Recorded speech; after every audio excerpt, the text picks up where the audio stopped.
The Armored Museum in Kubinka near Moscow is one of the world's largest museums exhibiting armored vehicles of various types and historical periods. And among the many samples, it is difficult not to pay attention to the four-tracked monster marked Object 279. In the 1950s in the USSR there was a difficult situation with heavy tanks, of which the Red Army was armed with 4 models. The IS-2 tank that passed the Great Patriotic War was outdated and no longer met the requirements of the time, and in the future was suitable only for service in the role of pillboxes. The IS-3 had low reliability, so it was extremely unpopular in the troops, and the level of armor differed only slightly from the T-54 medium tank adopted. The existing IS-4 tank was protected and powerful, but it cost the state 3 times more expensive than the IS-3, and at the same time, did not suit the military in terms of mobility and, like the IS-3, suffered from technical problems.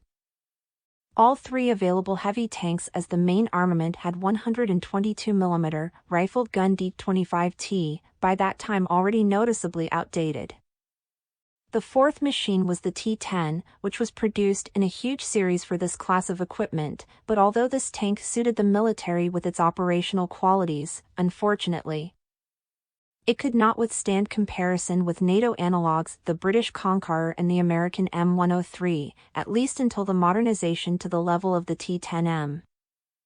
At the beginning of 1950th years, the main Armored Directorate of the Ministry of Defense of the USSR formulated the main tactical and technical requirements for a new heavy tank, which was to enter service at the turn of the 50s-60s.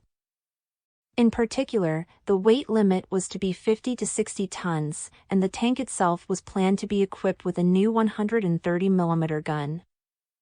The technical task for the development of the tank was issued to 2 design bureaus, the Chelyabinsk Tractor Plant and the Leningrad Kirov Plant. The selection was to take place on a competitive basis.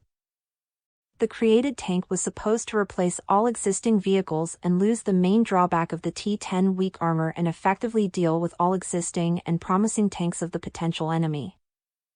In 1957 to 1959, 3 prototypes were presented, but only one of them, Object 279, was created anew, becoming one of the most unusual and bold models in the entire history of world tank building. Design work on the project was headed by L.S. Troyanov, who had already noted the creation of the IS-4 heavy tank. Unlike the projects of competitors, its heavy tank was intended for use in conditions of the use of nuclear weapons by the enemy and on terrain difficult for technology. The whole of the tank was a cast structure of 4 massive parts connected by welding, and steel screens with a curvilinear profile were installed on the sides.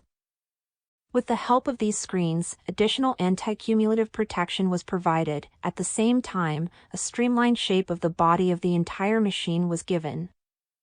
The tank was distinguished by extremely powerful armor.